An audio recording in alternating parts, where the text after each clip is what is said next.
Microphone's a little low. Okay. The October 9th, 2024 meeting of the San Mateo County Board of Education will come to order. As is our practice, this meeting will be recorded. I warmly welcome our Youth Commission Liaison, Bethany Zhao, joining the board at the dais. Welcome, Bethany. Missed you. The board provides remote access for members of the public and welcomes community members joining in person and remotely. The board is following the requirements of Assembly Bill 2449, which enables remote participation by board members only under specific circumstances. We use simultaneous interpretation in Spanish for those attending virtually through the end of public comment. Translation will continue further into the meeting if people are utilizing the channel. Thank you to our interpreters, Ana Cruz and Kimberly Larios, for joining us remotely. For meeting attendees wishing to access the Spanish translation channel on Zoom, click on the interpretation button on the menu bar.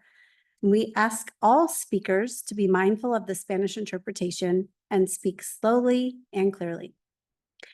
And I ask board members to please speak directly into the microphone and remind speakers wearing masks to please remove their masks when speaking in order to be clearly heard by all attendees. Item 1B is approval of the agenda. Is there a motion to approve the agenda? So moved. Oh, and May I make a comment? yes. Is there a motion? Is there any further discussion about approval of the agenda? Superintendent McGee. Sorry for interrupting, but we have just an edit on item 5A. And the item should read, discuss act on the Proposition 28 funding report. For SMCOE Court and Community Schools, it's not a plan. It's just a typo that should have read report. Okay, thank you. Are there any other changes? Okay.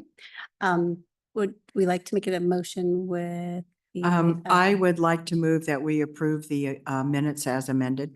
Thank you. Second. Thank you. There's a motion by trustee Gerard and a second by trustee Lempert. And all those in favor, please say aye. Aye. All those opposed, say no. Right, sounds like the motion is approved 5-0. And the agenda for tonight's meeting has been approved. Item 2 is public comment.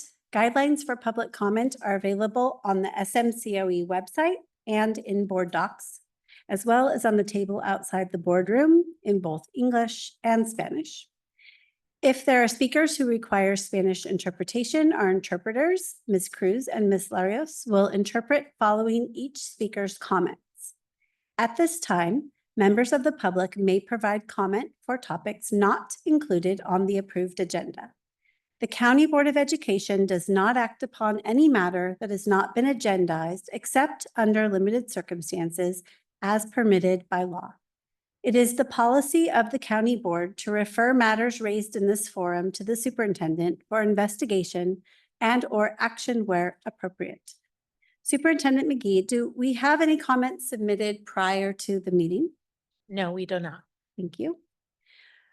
Speakers are invited to make a live comment and have 3 minutes to speak. The board's executive assistant, Jennifer Perna, will keep the time and advise when the speaker has 30 seconds left. Please keep within the time limits. To make a comment over Zoom, members of the public may use the raised hand feature, and instructions for using this feature are provided as an attachment in the board packet. Once the hand is raised, please wait to be acknowledged by Superintendent McGee.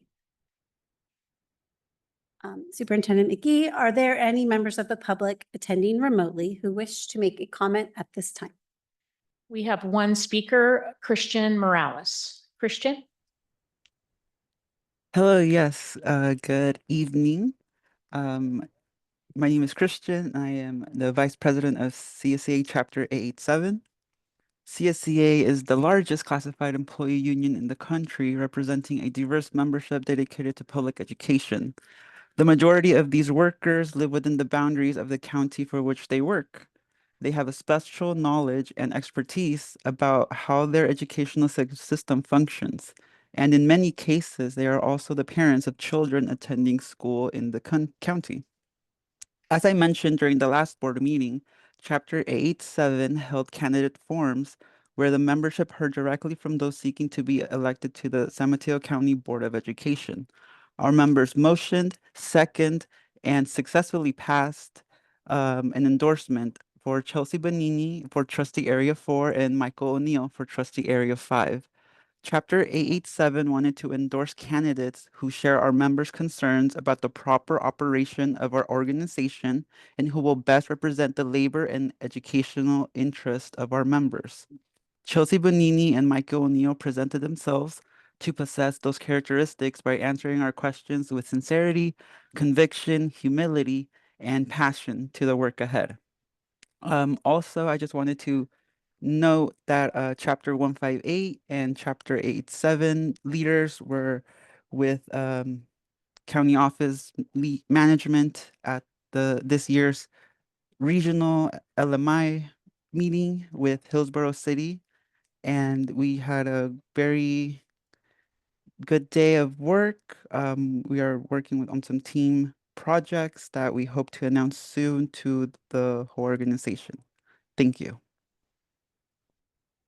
Thank you. Are there any other comments, Superintendent? No other hands raised. Okay, thank you.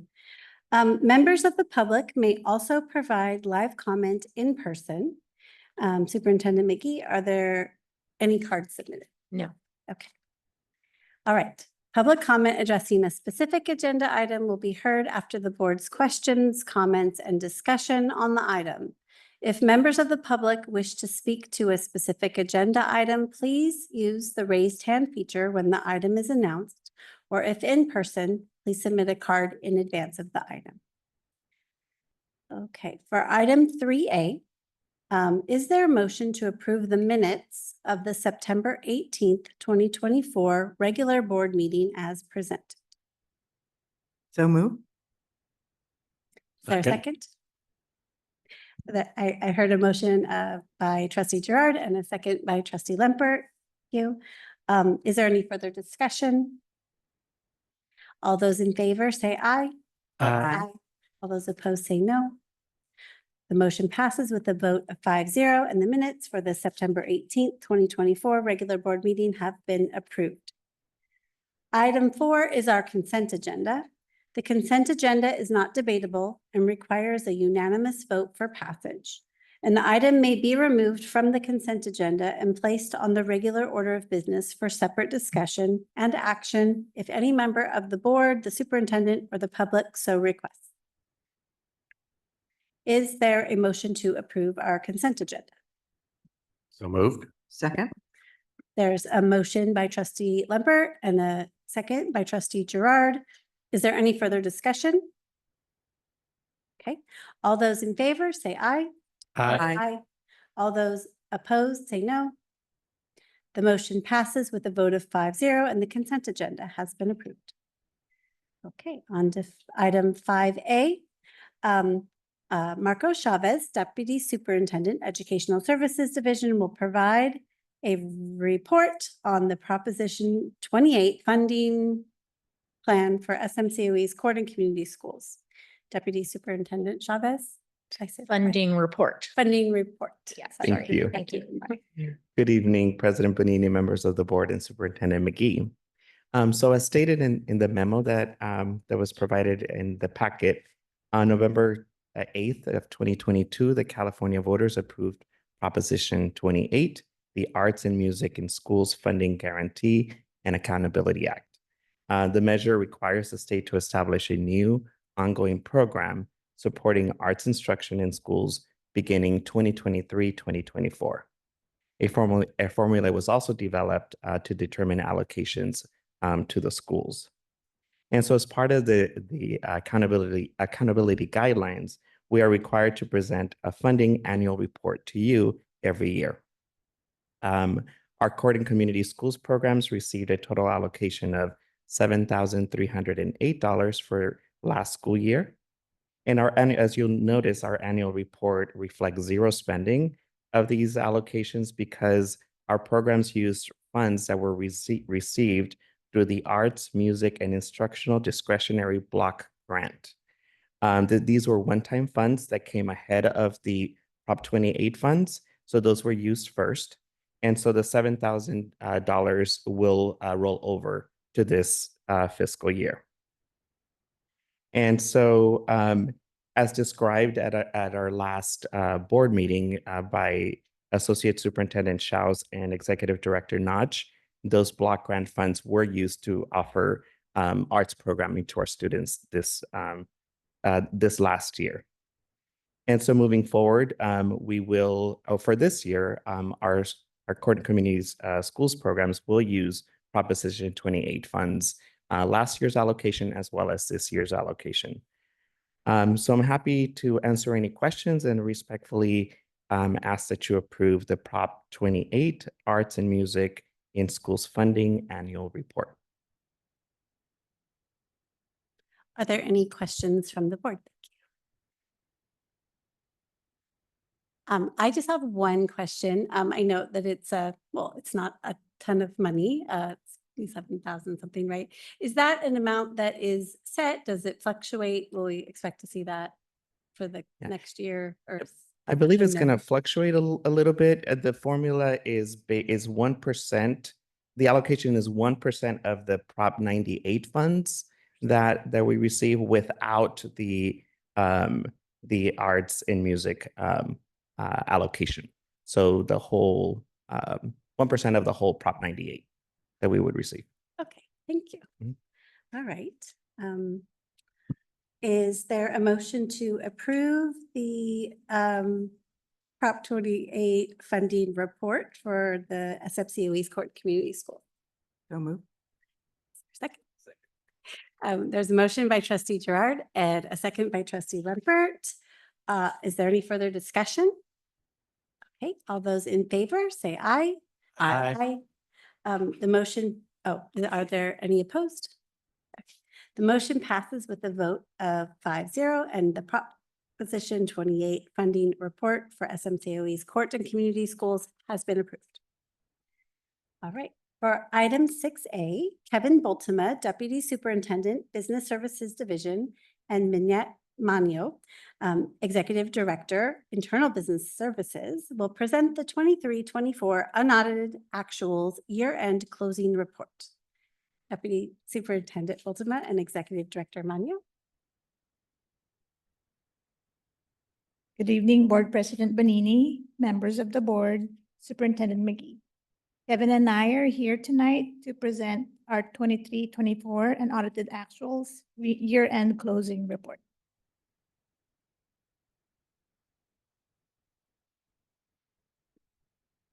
So just a little bit of a background, an audited actuals report represents actual revenues and expenditures that were recorded in 23-24. So that's our prior fiscal year.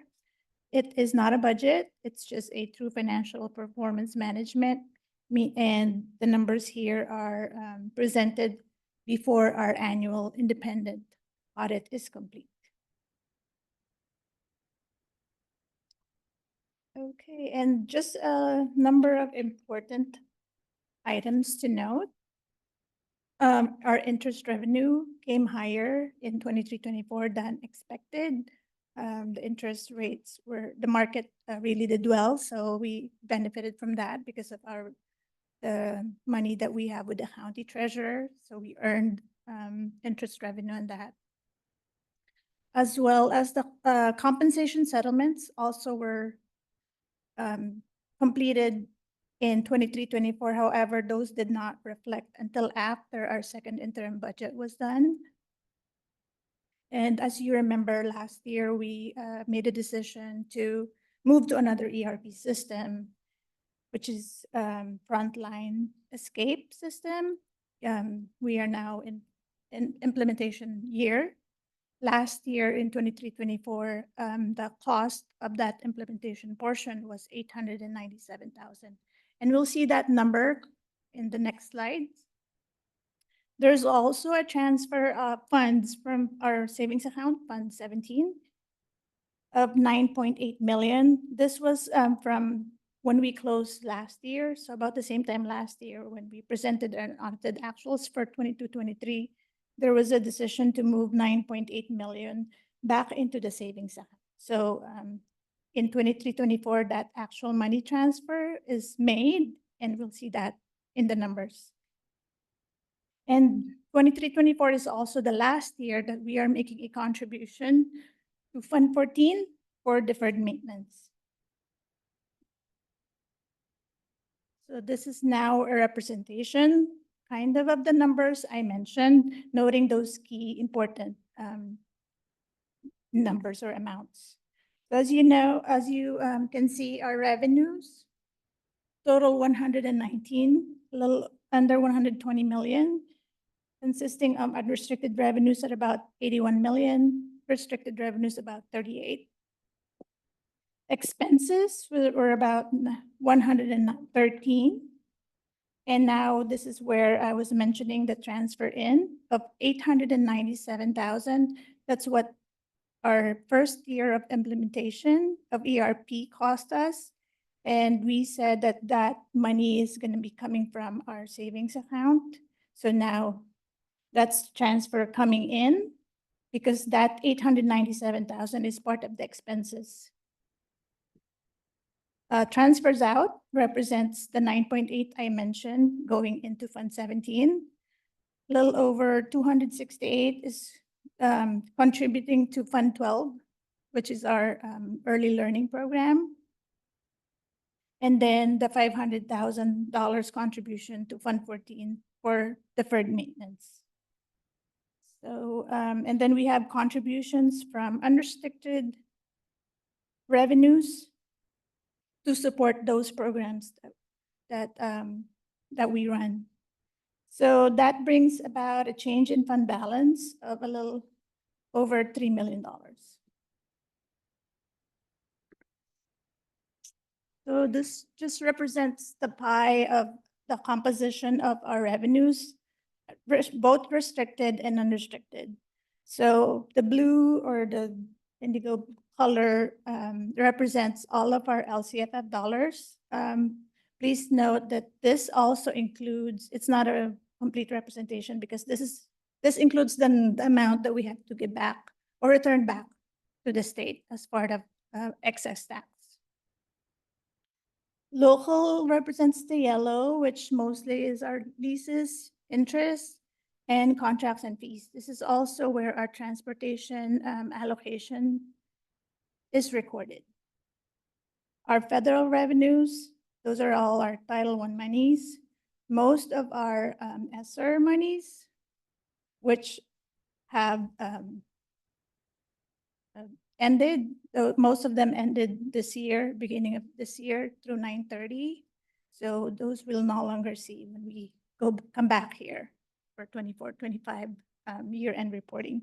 And then state represents the gray area, which are mostly our educator effectiveness, mandated costs, special ed rated services, our tobacco use program, and foster youth monies. So moving on to our expenditures.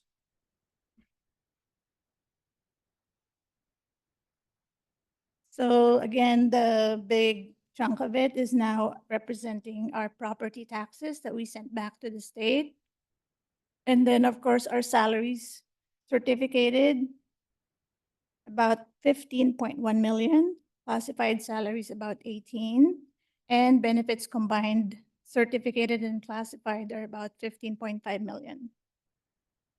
We spent also quite a bit of our budget on services and supplies at 1.8 million.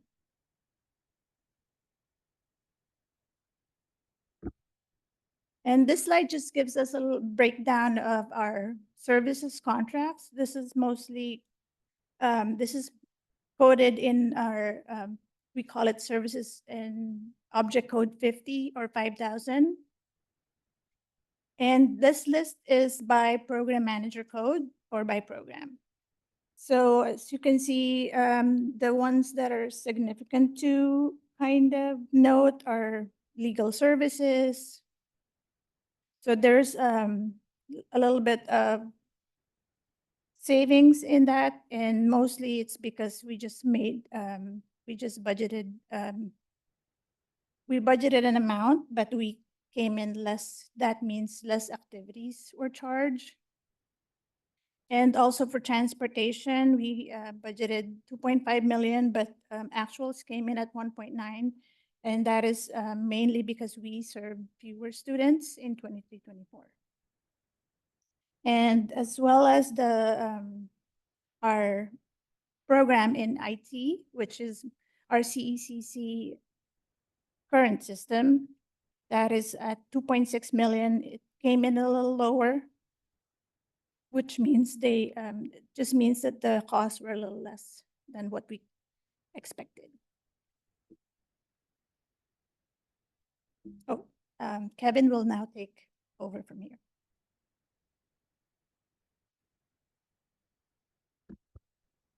I thought I could just look up on the screen and realize I can't see that far. So I'm going to pull this up.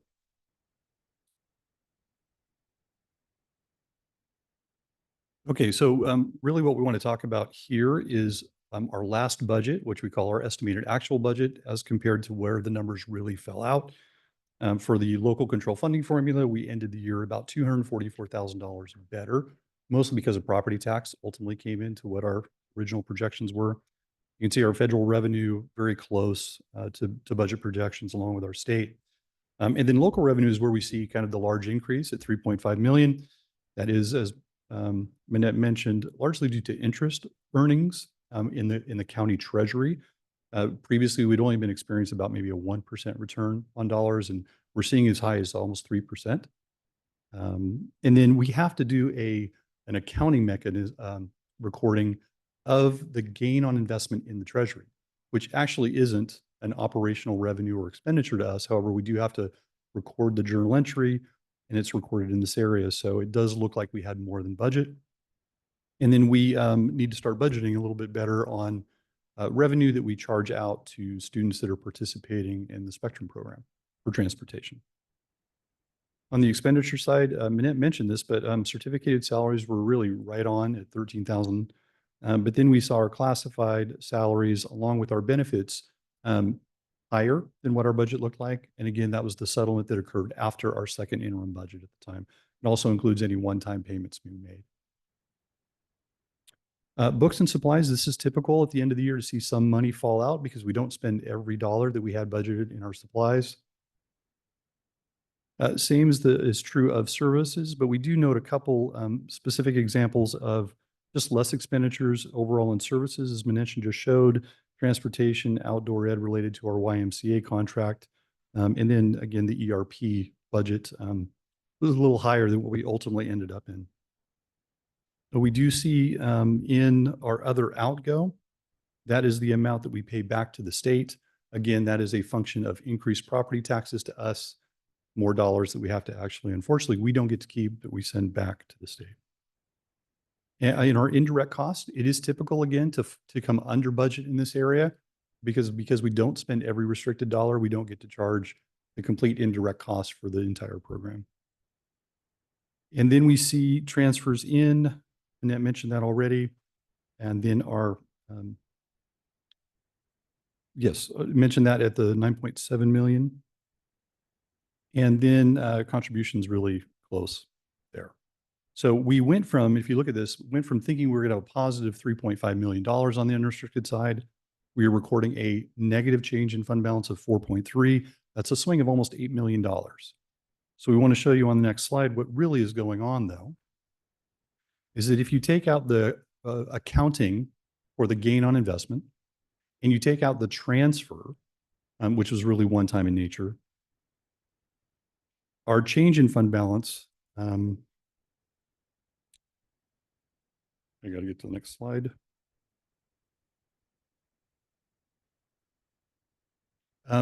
Would be a positive $4 million.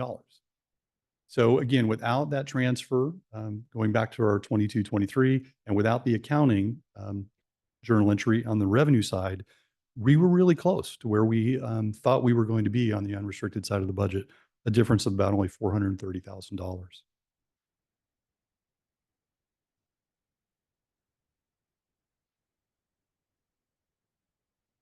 So we wanted to compare kind of how we budgeted throughout the year compared to where we ended as well, and to hold ourselves a bit accountable to the budget projections that we're making. And I'm just going to go right down to the bottom line and look at change in fund balance. Our original budget that we developed in May, in this case of 23, was estimated to be a positive change of 3.1 million. That changed at first interim to 3.2. Second interim went up to 3.7. Our EA, our estimated actual last budget that we touched, was at 3.5. And again, if you take out that transfer and you take out that journal entry for the gain on investment, we ended up at 4 million. So really nice consistency here, I think, in the budget practices compared to where we ended up, which is a testament to staff, the amount of time they spend talking with our program people to understand what they're spending. But I will also say this, we expected the numbers to go down in that once we reach settlement, our estimated, even at second interim at 3.7 million, we thought that number was going to drop about $1.5 million. The difference in why it didn't ultimately is that we did record those higher revenues in the form of interest and in the form of our bill back for the Spectrum program. So it really offset that. So I'd like to say that we're really good, which I think we are in many respects. But in this case, we probably got a little bit of lucky with the unrestricted revenue side. Okay, moving on to looking at the combined unrestricted and restricted. We've told most of this story already, but on the federal revenue and state revenue, that really is related to a recording of our special ed that we thought was going to be in the state side. And we ultimately recorded in, I think, 3327 is the resource code for special ed discretionary dollars. And then you can see similar on the certificated and classified and benefit side, really related to settlements after second interim budget. You can see the transfer we've already talked about. And then we have our books and services and then transfers out to districts. So we had a budget that was going into one account, ultimately got recorded in transfers out. So that's kind of offsets each other to some extent. But bottom line, that's how we go from a total positive change estimate of 2.4 million to a negative change of $3 million when we record the financial statements. We did have one-time money that was flowing through the budget, a lot less than what we saw back in 21 and 22. So we're kind of giving you a full picture going back to 21, 22. Received almost $4.8 million of one-time dollars. We've spent those in the 21-22 year, 1.3, 22-23, we spent 1.4. And then last year, 23-24, we spent 1.7. Remaining balance is only 372,540. And we had a due date to spend those, or at least have them encumbered by September 30th for the most part. And I can report we've spent all of those dollars at this point. So we use all of our one-time money effectively. Next, we're just showing you a picture of our reserves. We continue to be a healthy financial organization. We added, if you remembered, a little bit of a different approach starting last year in 22-23. Instead of just kind of sweeping any change in fund balance over and above our reserves and sending it to our savings account, we chose to not necessarily do that, which means we do see some unassigned dollars here, but we do maintain the 3% economic reserve requirement from the state. We also maintain a board reserve of 5%, and any designations that we have for either loans to small school districts or any of our non-expendable dollars like stores, inventory, or prepaids. Okay. So really just concluding, we did see more revenue on the unrestricted local revenue side, specifically related to interest earnings. Our concern with that is it could be, well, let's say we're not sure if it's ongoing or not. A lot of that depends on the stock market. So we'll be watching our interest revenue in the future. And I think we could do a better job of kind of projecting these as we go from original first interim and second interim as we're getting reports from the county treasury. The major change here is the assigned $9.8 million that came from 22-23. We actually record the moving of those dollars into our savings account. So that really kind of changes the scope of looking at a positive change in fund balance, making it look like it's negative, but those dollars are now sitting in our Fund 17. Note the consistency in budgeting overall. I think we're starting to see that when you look at where we were original, there's a nice progression of how we go through the year, and we tend to do a little better when we close the books. Again, we don't spend every dollar in every program. So again, bottom line is we are financially healthy. We're lucky for that. And we're looking forward to moving forward with our finances to continue to support kids. So with that, I'll open to any questions. Thank you very much for the report. Are there any comments or questions from the board?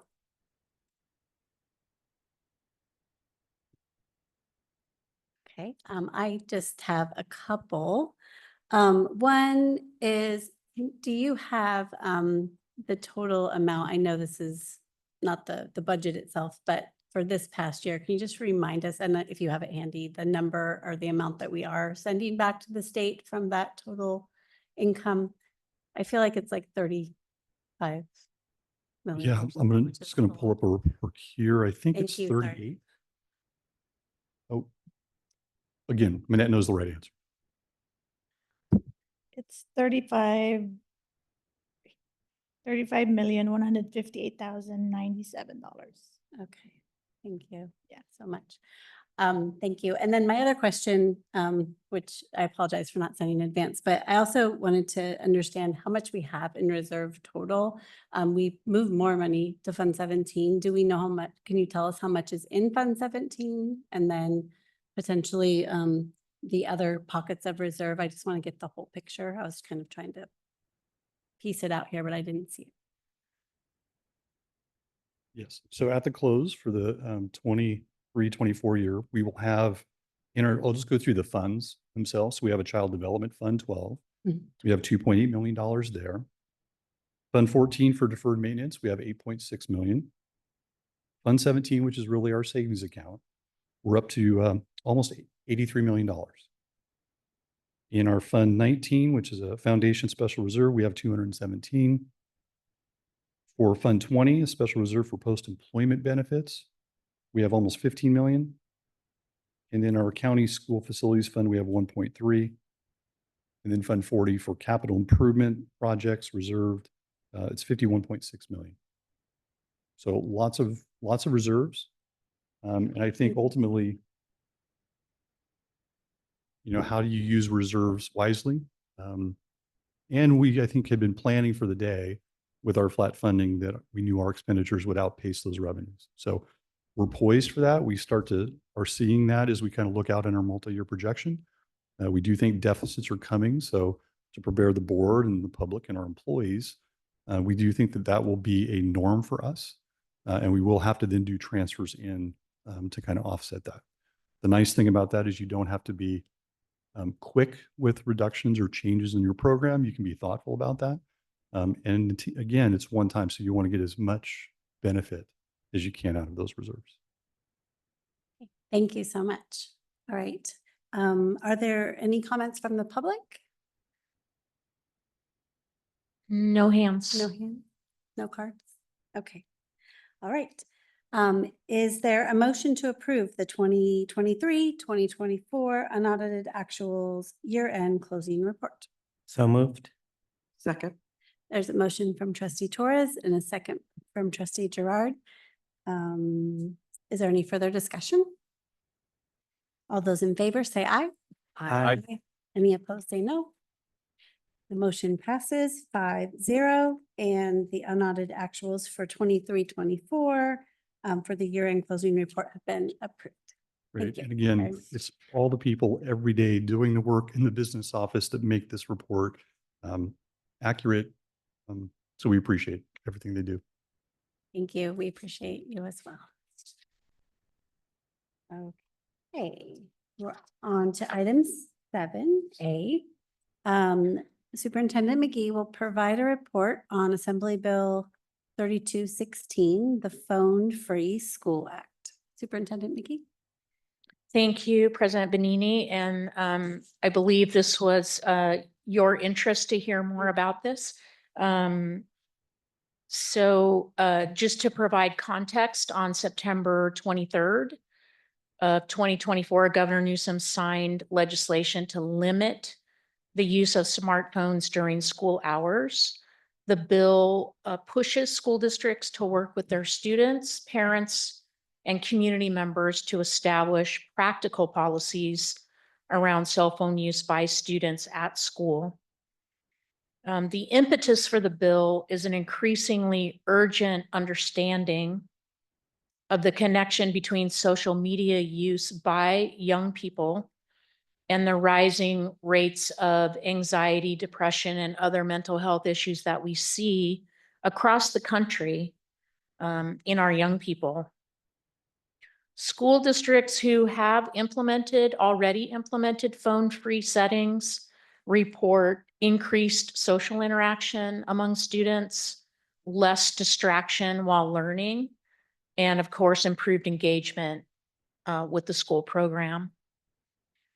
For the county board, this focus on the detriments of social media is not a new discussion. As the board, San Mateo County Board and San Mateo County Superintendent were the first LEA in California to move forward with a lawsuit against social media companies for their intentional design and use of algorithms that contribute to online addiction. That action actually spurred furious media engagements, and I spent almost the following year doing interviews for media outlets all over the country and the world. Since that time, the number of lawsuits has multiplied exponentially, and legislators both in California and across the country are working on new laws to help solve this problem. I have testified in committees for Senator Nancy Skinner on a bill that just passed this year that limits the hours in which social media companies can access student or young people's accounts, mirroring the hours of school and nighttime hours. There are other limitations in the law, but the interesting thing about testifying in those settings is you hear up close and personal the kinds of discussions that the lawmakers are having about this issue and their concern. Many of the lawmakers will tell you stories of their own children's experiences and how they try to support their own children in this sort of new world that our kids are in. Just this week, 14 states' attorneys general filed suit against TikTok for their intentional and harmful strategies that the company uses to keep young users online. So the Phone Free School Act by Governor Newsom is one additional action, and I do believe it's going to take efforts from around, from all spaces in the adult leadership community to solve this problem. It's not going to come from any one solution. And the Phone Free School Act is one of those efforts to try and limit or protect students from this phenomenon. The challenge for schools will be to create policies that limit cell phone use during school hours, but also consider student safety, for which parents have great concern, learning needs that are supported by phone technology, and other health-related and unique services that smartphones can deliver to students.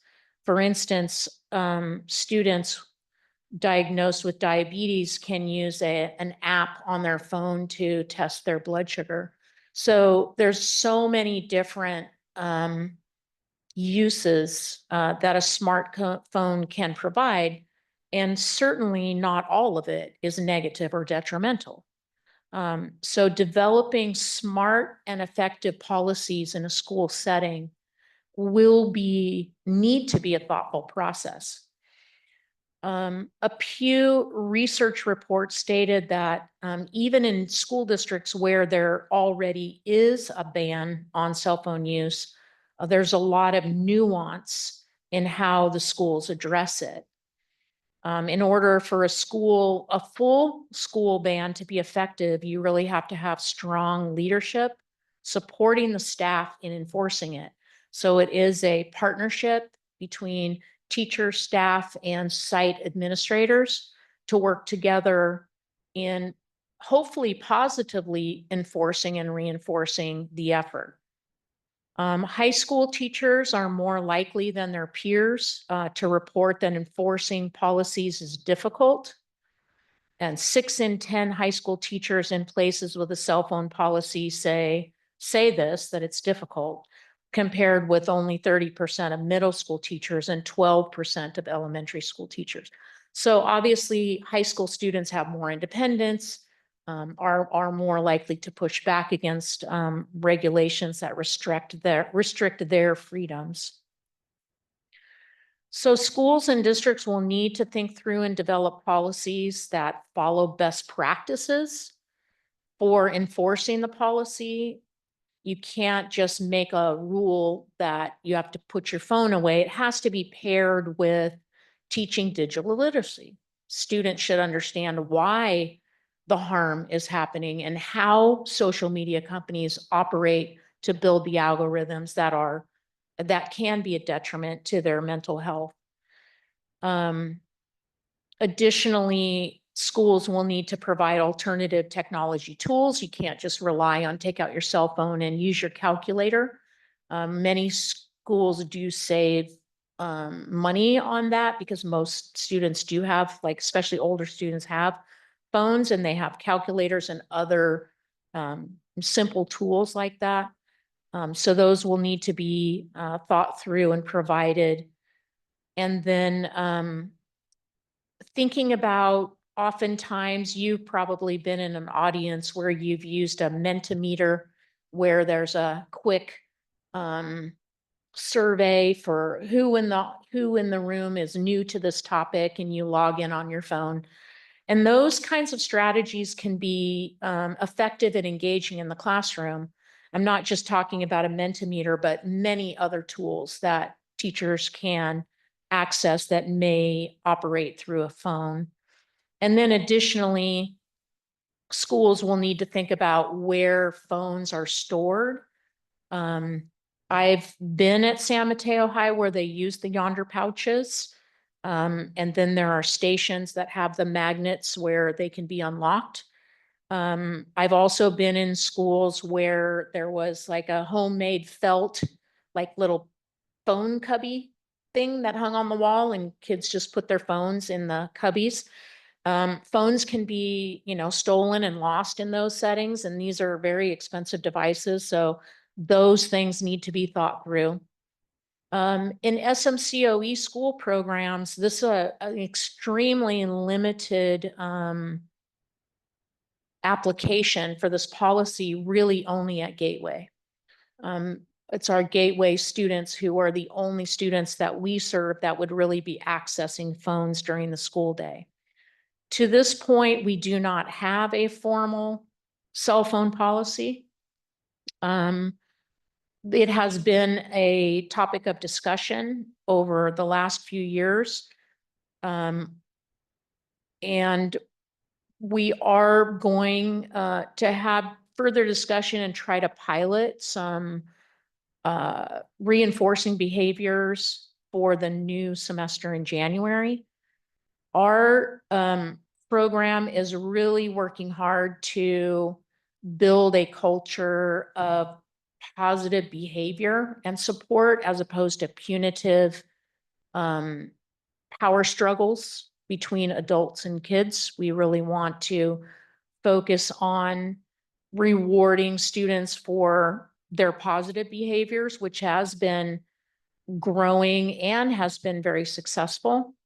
It's still not necessarily, it takes several years to build the culture in order to get all teachers to buy in and utilize those efforts. But in the end, we will be going through this process of engaging our students, our families, our staff, and largely our district partners to develop finally a policy that gets us to the mark of a phone-free school. It does make sense that if all school districts will be implementing these policies, that we would work very closely with our two main partner districts, Sequoia Union and San Mateo, and follow along with their process and probably closely mirror their policies so that students are used to following a policy in one place and it is the same in the other. The challenge of a setting like Gateway is how very small it is. And you do not want to build, you want to build positive relationships. You want the kids to feel a sense of belonging and inclusion. You want kids to feel that they have voice in what they're doing. So we also not only have a challenge with a small group of students, but students that the student body turns over nearly every semester. So you start with a whole new group of personalities, which means a whole new set of relationships. And so we are very committed to providing an environment where students can really lean in and focus on learning and interacting with each other. However, we're very committed to moving away from punitive, authoritative, heavy settings where students are constantly called out for something wrong or inappropriate, and shifting the culture to focusing on their positive behavior. And studies and research show that positive behavior and interventions and supports settings are highly effective when they're implemented with fidelity. So a lot of effort and time is going into that. But to answer the question about what is happening at Gateway around cell phone policies, right now, there is no work going on around that. It is not a priority, but we will be taking it on prior to the new semester so that we can come to some agreements, and it will likely be students voluntarily putting their phones. Right now, students are asked to put their phones away during learning. Most of them follow that plan, not always. But we probably will develop some kind of sort of community commitment to learning and interacting with each other that students would potentially sign on to and then voluntarily put their phones away. And then we will work with our students, our staff, our community, and our district partners to have a formalized cell phone policy well in place prior to the 2026 deadline. We have plenty of time to do it by July of 2026. So happy to answer any questions, and Executive Director Notch is also here to answer questions that I may not know answers to. So I'm happy to take questions from the board. Are there any comments or questions from the board? Bethany. Firstly, thank you so much for sharing more about this piece of legislation. My question is if the goal is to eliminate cell phone use entirely, reduce it, or if that's something we'll have to determine in the future. Yeah, I think that's a really great question. And I think that to my point, I don't think schools, even schools that have yonder pouches and already have these restrictions, and you might have been on a campus. Does your school have phone-free policies? We do. We're not supposed to use our phones during instructional minutes unless directed by a teacher. Yeah. And they've actually built these phone cubbies that are called phone jails, but we don't get our phones put into the phone jails unless we're violating these rules. Oh, my goodness. Okay. Well, I would probably choose a different metaphor, but you do. Yes, you do have the ability to use your phone at break and lunch, right? And so I think that many of the schools that do have phone-free policies focus on in the classroom during instruction and not. It would be nearly impossible unless kids completely surrender their phones for the whole day. But if you're using your phone at break or lunch, your phone does not go to jail. Is that right? That's correct. Okay. Right. Okay. Are there any other questions? Trustee Torres? Just two comments. Well, for my school, we have like these photo bins for middle school and for elementary, and all kids are required to turn them in at the beginning of the day, and then they get them during dismissal. What are they called? We just You the call it turn-in box. a turn-in We don't box. call Oh, it I thought jail or you called it anything. a bin. I thought you just a had a bin. name for it. Yeah, Okay. and then they're on a cart, and then they get stored in my office, and then they're Mhm. brought out during dismissal. Mhm. But something to take into account are the Apple Watches, because even though they're turning in their phones, they're still connected. And so if the goal is to alleviate the distractions, they still have the Apple Watches, but they turn those in as well. Yeah, part of our this is policy. this is not a simple situation for even a small school, but a Right. large school, oh my goodness. Yeah, and then with the personal computers, the phone's connected to their laptops, so it's very Mhm. hard to take all of the factors into account. This is where machines take over the world. Yeah. Thank you for that comment. Trustee Camacho? I was at an event this morning, and someone said something really important. There was a panel on AI in education. This was in higher education. And one of the administrators raised the question of, will AI replace workers? And he said, no. He said, what you should be more worried about is that workers will be replaced by workers who know how to use AI.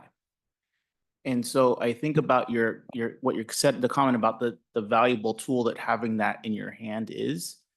And I don't know that I have a question, but it's just there's such an opportunity there with that in the hand and just trying to figure out, I mean, I applaud you all for trying to figure it out, because it's like, you never want to turn away information and knowledge, but you also want to protect health and safety and well-being. And so how do you strike that balance? So I And don't really I have a think question there, but Oftentimes, education is the answer. yeah. We really, in California, do not do a very good job of educating our kids about digital literacy and media use. We should start younger and really try and get a lot more sophisticated about the ways in which students should understand all the mechanisms behind the scenes that are in operation to make these things work the way they do. And also there's so much rich content about how to engage positively as a productive citizen, and just social media etiquette, and when to recognize the signs of a friend who might be kind of sinking down, and you see them on their phone a lot and they start to be articulating messages about poor self-image, and how do you report that to an adult, a caring adult? I mean, there's so much that we really need to teach. And I do believe that is the best weapon in this battle. Great. Trustee Lampert? Yeah, and I would just urge, as as the superintendent and the board doing advocacy, that the response to this is we let our elected officials get away with the headline as opposed to what makes sense educationally, and that's something we should talk more to our legislators about for some of the things we're talking about. I mean, in reality, the danger with these is all the hours the kid's not in school. That's the problem. When you're in school, it's actually a good time to teach folks how to manage technology because it's something you got to learn when you're at work and everything else. So it's sort of ironic that we have this huge mental health crisis driven by this, and the headline grabbing thing is to ban it at school. When is that really what makes sense? So just an urge for us to be more active in our advocacy and, trying to get our public legislators not to vote for stuff because of the headline, but what really makes sense for schools. Thank you. Do you have any? Oh, Trustee Just a comment, really. I think you're right. It is such a complicated situation with phones. And it's interesting to look around any kind of gathering, whether it be students, adults, whoever it is, and probably I would say 90 out of 100 people are like this. And it's not only is it distracting, it's rude. And because that they're not paying attention to whatever it is the person is saying that is there, which would in a lot of cases be a teacher. And yes, in fact, I was at a function where two people that I was sitting with were type 1 diabetics, and both of them, because it was a dinner, took their phone and put it by their arm and checked their blood sugar. So, there are lots and lots of things that they're useful for. And you're right, Ted, we've got to figure out how do we sort this all out, because it's really a problem, and the kids aren't paying attention in class. You will never convince me they're looking at something educational on their phone while they're in class and supposed to be studying or doing whatever it is they're doing. So I think it's a real problem, and it's going to take a lot of sorting out and a lot of education as far as us. There's always that same old thing with raising kids. If they know why you're telling them to do or not to do something, they're much more likely to do it than if you just say, do this, that, or the other thing and don't explain. So I'm like that. And I'm not a kid. Thank you. I do have a couple of comments as well. One is, I think that we are seeing kids be educated earlier through Common Sense Media and other lessons. I can attest that I have a whole unit that I teach in my classroom now. I am teaching second grade this year. And so it's goes, it's not extensive, but it does go into a lot of depth, and it's a good discussion, and it happens in all the classes in my school anyway. Also, my son goes to a school where phones are not allowed, and most importantly, they're not allowed during the breaks because they want the students to be social during that time. I do think that it's important to keep that in mind in terms of when they're on it, the off times. And well, we might think, oh, it's okay during the breaks. Well, that's the time they have to engage with one another. So I'm not a proponent of allowing it during that time either, personally. I acknowledge that it could be a tool. So my question would be this, when we go, or my question or request or, consideration would be that when we do look at this for our schools, assuming maybe we haven't done these things yet, or for our school, for Gateway, that we actually inquire and have some data that we hear back about how much the distractions are happening. Is it being used as a tool? Do the teachers use it in that way? If it is, I would love to know that. Is it a distraction? How is that happening?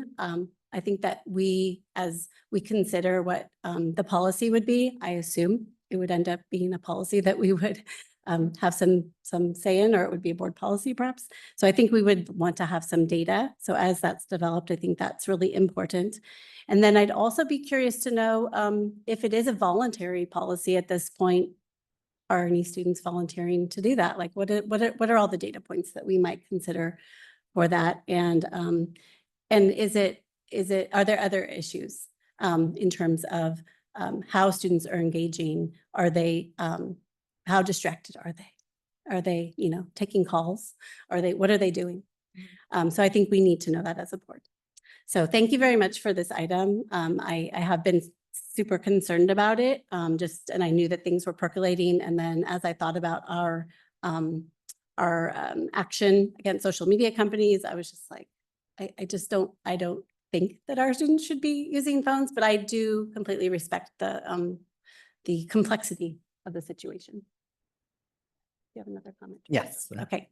Trustee Flores. One more comment, just, I agree that it's also a powerful tool when used correctly, but I want to make sure we're also looking at this from an equitable lens, because not all students have a cell phone, or some students that do have a cell phone don't have the same technological capacities as the other ones do. So just taking that into account too. Thank you. Are there any other comments? Okay. Are there any comments from the public?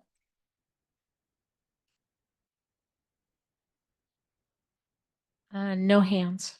Okay, thank you. There is no action to take on this item. All right, item 7B, Kevin Bultema, Deputy Superintendent, Business Services Division, will present the public disclosure of the collective bargaining agreement between the San Mateo County Superintendent of Schools and the San Mateo County Educators Association, SMCEA, for 2024 through 2027. Deputy Superintendent Bultema.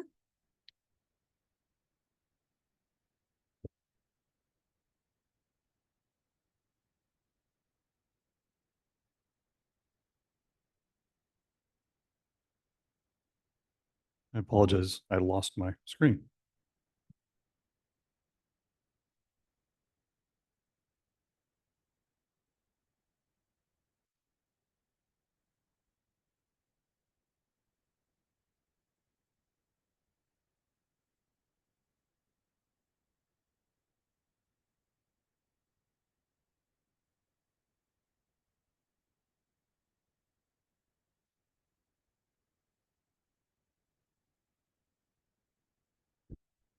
Thank you for your patience.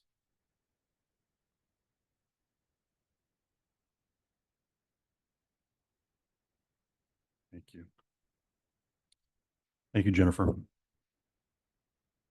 Okay, so we are actually very pleased to announce that we reached a settlement agreement with our San Mateo County Educator Association, SMCEA, for the 2024 through 2027 year. So this is a 3-year agreement.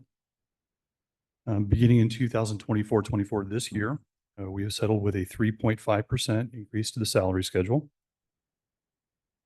We are increasing our health and welfare benefits contribution to $1,300 for single coverage or Kaiser, whichever is less. And we're increasing our employee plus one or family contribution to $1,650 per month. That will be effective January 1st, 2025. Moving on to 2025-26, again, we have a 3.5% salary increase that will be effective July of 2025. We'll be increasing the contribution for employee plus one or family to $1,750 per month. And in 2026-27, again, a 3.5% increase effective July 1 of 2026, increasing the contribution for health and welfare for employee plus one or family in the amount of $1,850.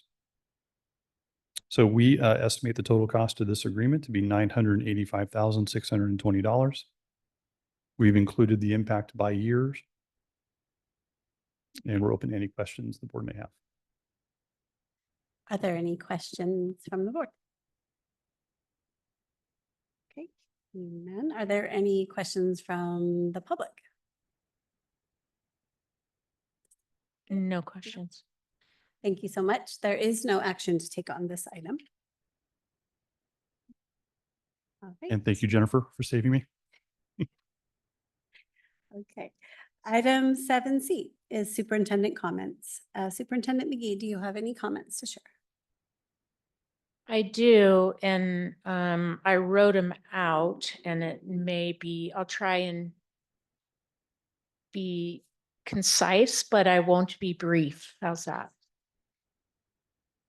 I want to begin by actually expressing my frustration, my professional frustration, and my deep disappointment in the actions of the Santa Clara County Board of Education after their firing of Santa Clara County Superintendent Dr. Marianne Dewan without cause in a late night action at a recent board meeting.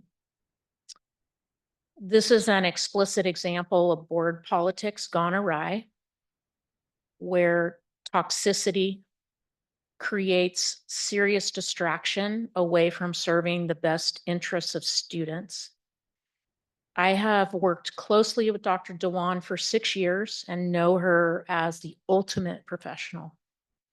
She's a tireless public servant, and she is singly focused on building and supporting equitable systems for students.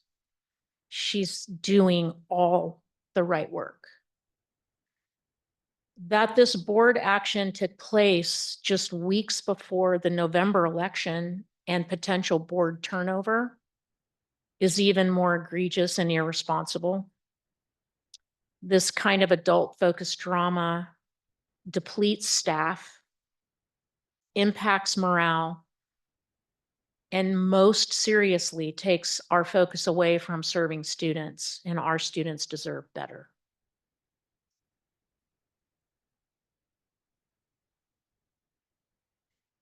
On another note, over the past month,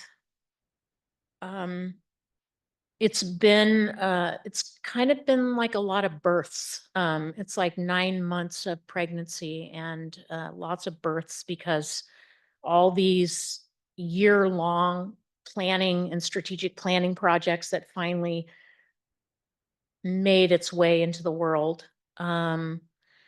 So there have been many long-term projects that have come to fruition and publicly launched. On September 25th, the community celebrated the launch of the Big Lifts new strategic plan, which creates such a stronger Big Lift program and base.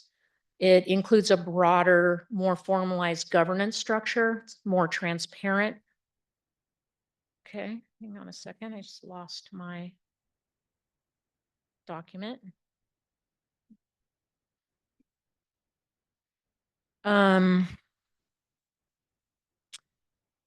So the new Big Lift includes a broader, more formalized governance structure and a vision for structured literacy instruction taking off in the 8 Big Lift grantee school districts, preschool through 3rd grade. So the Big Lift has now elevated into the K-12 space, and it is powerful.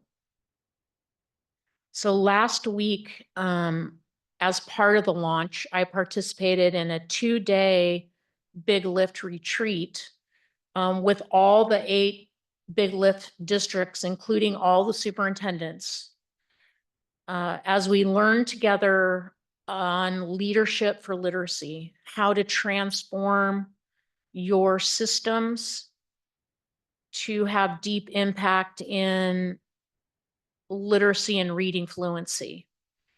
And it was powerful experience to support our districts in their transformation as they anchor their reading instruction around the science of reading and structured literacy.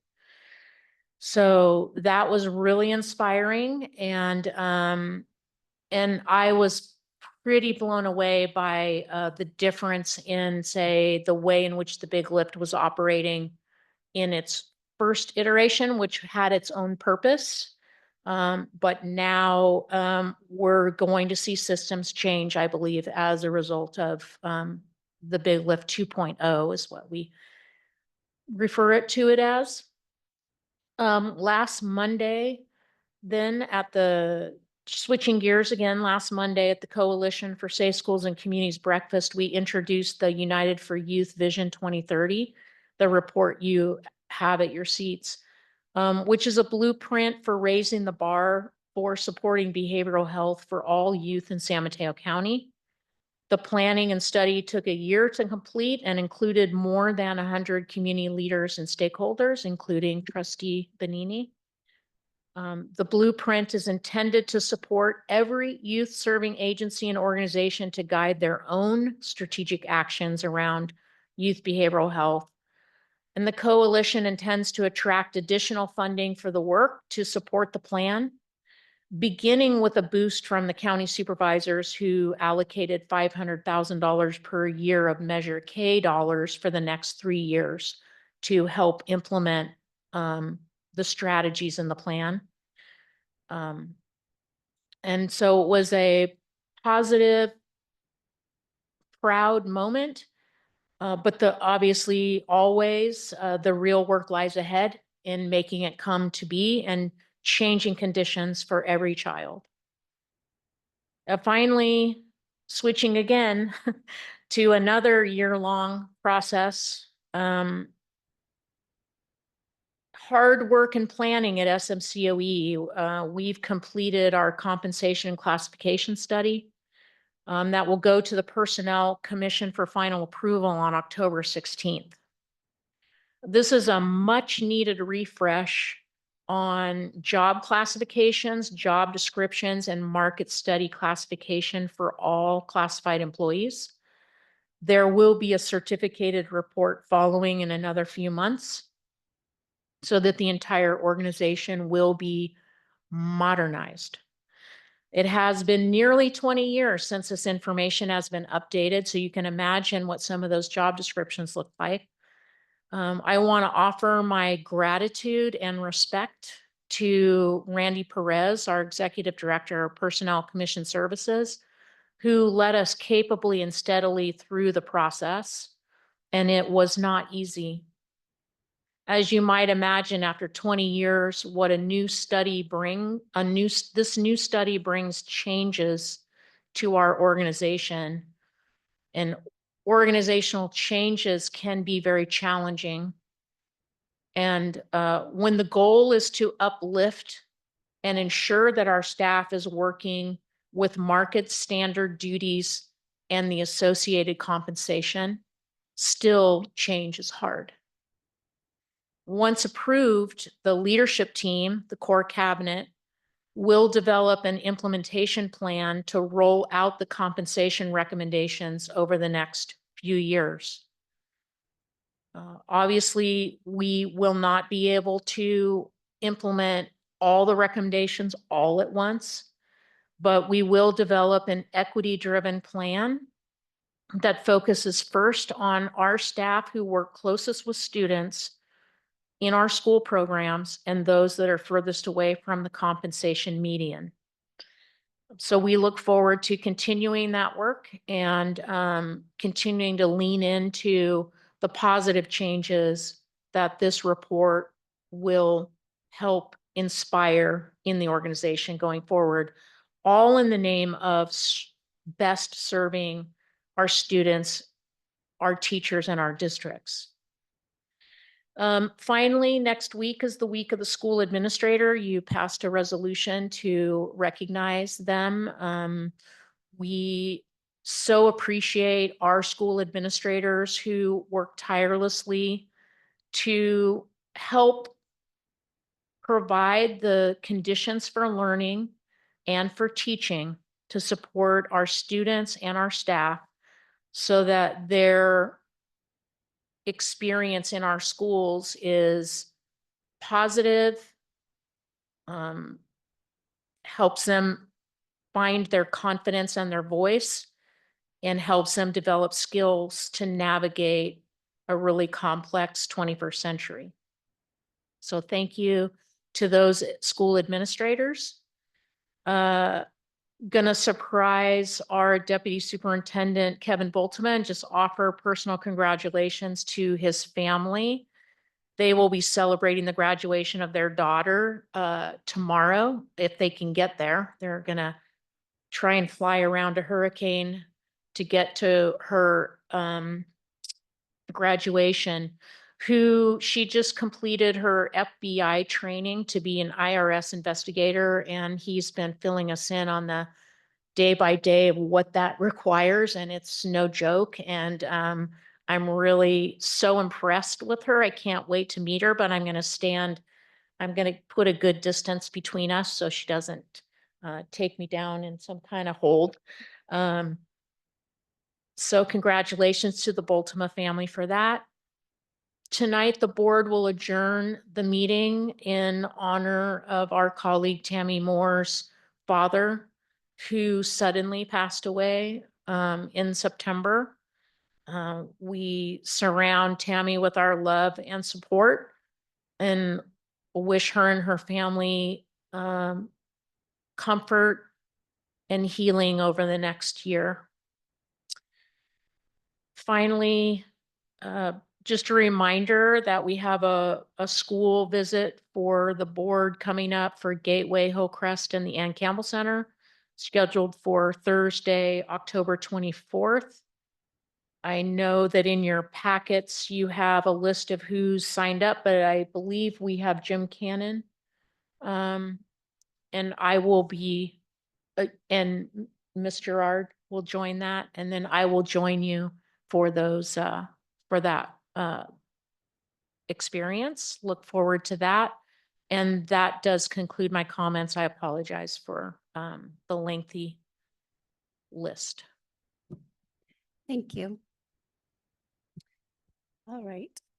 Item 8A, when an ad hoc subcommittee meets or a representative of the board attends a meeting related to an assignment, board members may choose to bring a report to the board at this time. Would any board members like to report out, having met? Okay, well, I will report that the policy subcommittee met and we reviewed policies that will come to the board for first and second reading soon. And we just had a couple of updates on those. But one other item that came up in our discussion was around some of our board regulations that typically come in the form of a handbook, whether it's for interdistrict attendance appeals or charter appeals, or there are a number of other regs that did not actually get captured within our policy review and our administrative reg adoption in June of 23. So I am asking, well, first I will say the policy committee at one point, which is, thank you very much to Trustee Alvaro and Trustee Camacho for meeting on that committee with me. We had once said, well, we really think that the charter school policies should be reviewed, but we're doing so much policy work, maybe another group should do that. There were no volunteers. And so we have decided that we will take that on, but then we will want to make a request that the other committees that have related handbooks or regs, or I think that maybe we are going to get some assistance with assembling what are these regs that many other regs, there are others that might not have gotten captured, whether we want to include them, adopt them in some way, or modify them. But if the other committees could do that. And I know one of them is also another one I am on, the interdistrict transfer appeals with Trustee Gerard and Trustee Camacho as well. I think, okay, sorry, I don't have the list in front of me. So, and then what's the other handbook? Expulsions? And I don't really think we have a committee for that. So we can address that. And there are probably others. But anyway, that's the request. That was our comment. So if anyone has any questions, I'm happy to answer. Okay, great. And there, let's see, well, are there any comments or any comments from the public? That's, I guess, an item that we would have. No comments. Any? There's no action. And then now board members will comment. We start with trustee Lemper. I just wanted to add to the Superintendent McGee's comments about the shock of Superintendent Dewan, and come no surprise to you guys. And prejudice on this board, I've spoken many times at public hearings around the role of school boards. I think we're sort of in crisis mode in this state, in this country. Actually, if you look across the country, the highest performing districts tend to have the longest serving superintendents. I gave a talk with my other hat on, my children now hat, to the Santa Clara County School Boards Association. I don't think any of the members who voted to oust Superintendent Dewan were there that night. But I said, pick a good person, set the policy, and get out of the way.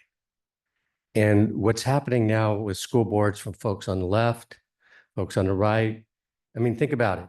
Our public hospital system. Imagine if 2 out of 3 people went to our hospitals and our public healthcare systems got unsatisfactory treatment. You had 2 out of 3 kids in this state. We're not giving them the support to meet basic math and basic reading. And, you know, we don't micromanage our hospital system. We don't micromanage some of our other public systems. So I think all of us as school board members today and going forward have to really look in the mirror. And if it's not about addressing the equity gap for kids and allowing, and especially at the county office level, the only level that is providing accountability, because the feds don't do it anymore, the state, it's the county office and their work. We need to be real careful, because, you know, it's one thing to have the politics at the national level, but we've always had that. It's one thing to have, you know, the politics seep so much into the state level. But when it affects school boards, what we're doing to our kids is shameful. And this is happening in too many counties and too many school districts across the state and the country. And it's horrifying. Thank you. Oh, trustee Camacho.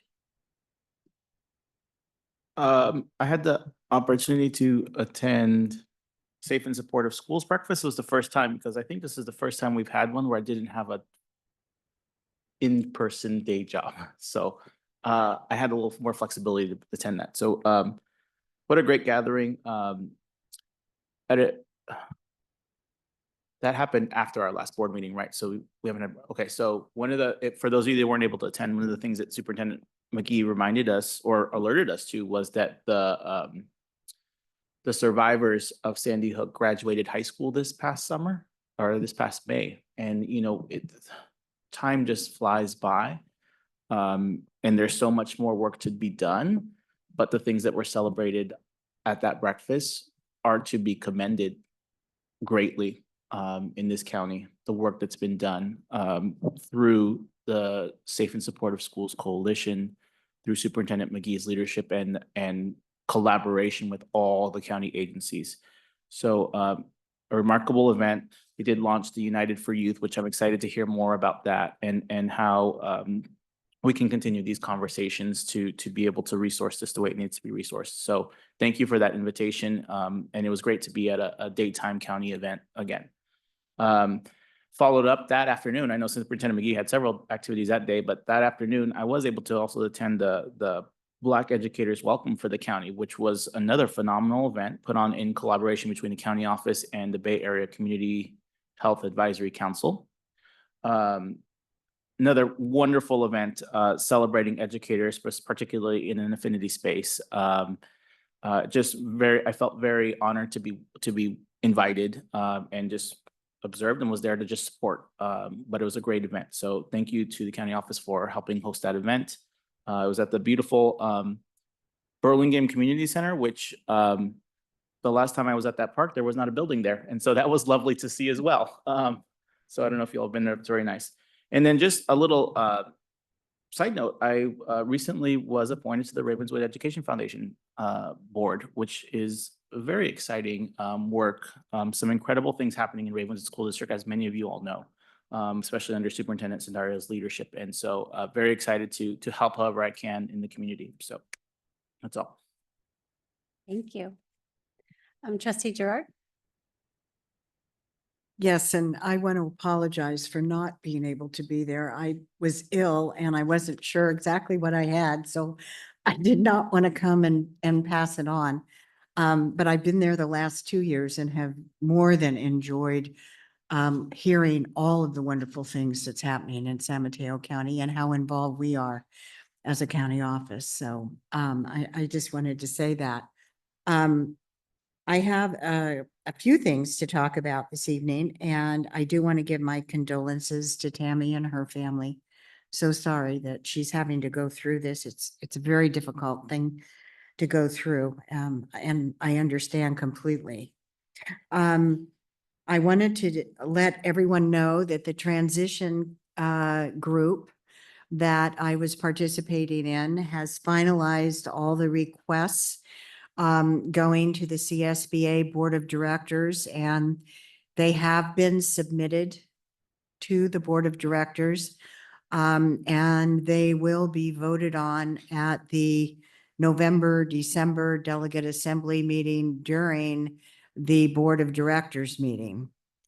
Following the Board of Directors meeting, there will be a Region 14 meeting. And at that time, we will be notified before the Delegate Assembly the next day exactly what they approved or did not approve. So that will be that meeting, and then it'll be announced to everyone at the Delegate Assembly the following day. Also, I am very, very excited to tell you all that we now have an association for California County Boards of Education. It is actually formed. We had a board of directors meeting Monday night. I am on the board. Bina Lebowitz, I apologize for not getting her name right, but she will be president, and Dave Patterson will be vice president. And I think they will do an absolutely fabulous job. We now have an official website. And we are going to be launching a webinar to the entire state. You should have all received a blast yesterday in your email announcing that there will be a webinar on October 28th. I believe it's at 7:00. And they're asking for people to sign up. I am so excited about this. Trust me, it has been a tremendous, tremendous amount of work. And at that webinar, it is designed to let all of the county board members in the state of California, superintendents have been invited, and also all of the board assistants have received the emails to let everyone know exactly what ACCBE will be and why we're in existence and what we'll be doing. So, like I said, I'm very, very excited to announce that and that we're up and running. I also am happy to say that Superintendent McGee, I hope you got a copy of the compliments that CSBA sent us for our presentation that the county office did at the conference, because it was very well received, and we got a 4.6 score, which is out of 5. So that was very exciting, and they had some very nice things to say. So were you copied on that? Yes, I received that. Okay, good. Thank you, because And our team got it too, so they're duly rewarded with their grade. and it's well deserved, well deserved. So, so thank you. Thank you. Trustee Torres? Mine are short, just a congratulations to Trustee Camacho. They're very lucky to have you. for the Ravenswood Foundation. Yes. And then I have signed up for the webinar, so I will be there. Thank you. I did want to say that we do have a little bit of a conflict of interest that night. I believe that night is our first San Mateo County School Boards Association dinner. I think it's the 28th, I'd have to check. but thank you for signing up. All right, thank you all. I don't Trustee. really, We Oh, didn't, oh, we missed Bethany. Yeah. sorry, Bethany, yes, Bethany, yes, apologies. No worries. So to start off, I'm very happy to announce that the Youth Commission recently formed our subcommittees for the year. I'm a part of the Community Equity Subcommittee. And while nothing's been finalized, we've taken a special interest in doing advocacy around domestic violence because we want to shed more light on this issue that impacts far too many people, but also be there and do whatever we can to help provide more resources for just helping people feel safe again, helping there be justice, and also just improving the culture surrounding this very stigmatized issue. Moving on, I recently had the opportunity to present to the County Commission on the status of women as well. I spoke on the issue of discrimination in Boys and Girls State and also the inequities between Boys State and Girls State nationwide. I've also chosen this issue as a topic for my senior exhibition, which is this year-long research project. So I've had the opportunity to learn more about this issue and meet with a bunch of really different people. And just this experience of learning more about the different perspectives and interests surrounding this topic has been a very rewarding experience. And I'm really excited for what this year will bring. Thank you so much, and apologies for not remembering. Okay, I do not have any comments this evening, but thank you all for sharing everything that you have. Yes, trustee. I have a request Yes. to put a discussion of the ACCBE on the agenda, hopefully at the next board meeting, if possible. Okay. Yeah, we didn't have a request for items, but thank you for raising it. So we can talk about it when we do our agenda Okay, setting. thank you. Okay. All right. For item 9, the adjournment. Tonight, we adjourn our meeting in memory of Gary Evan Moore, the father of Tammy Moore, Associate Superintendent, Human Resources. Tonight, we adjourn our meeting in honor of a Renaissance man and father extraordinaire, Gary Evan Moore, who passed away last month. Mr. Moore was born in Pasadena, the oldest of 5 siblings, and the proud father of Tammy Moore, the San Mateo County Office of Education's Associate Superintendent, Human Resources, and her twin brother, Tyler. Mr. Moore was passionate about music.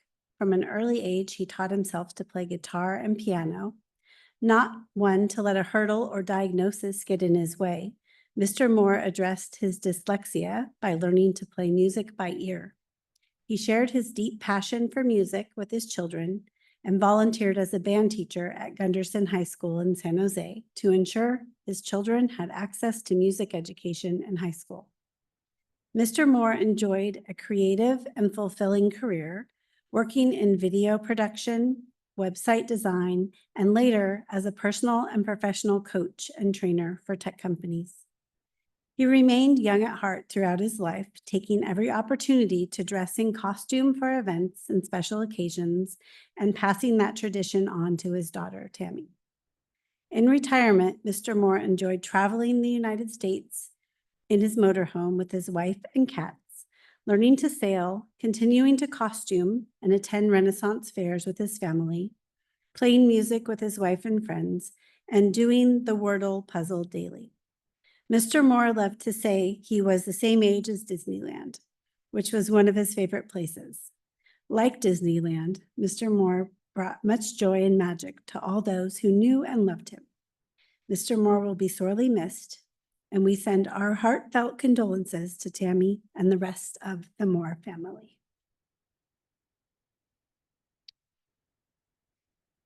The next regular meeting will take place on Wednesday, October 23rd, 2024 at 7 p.m.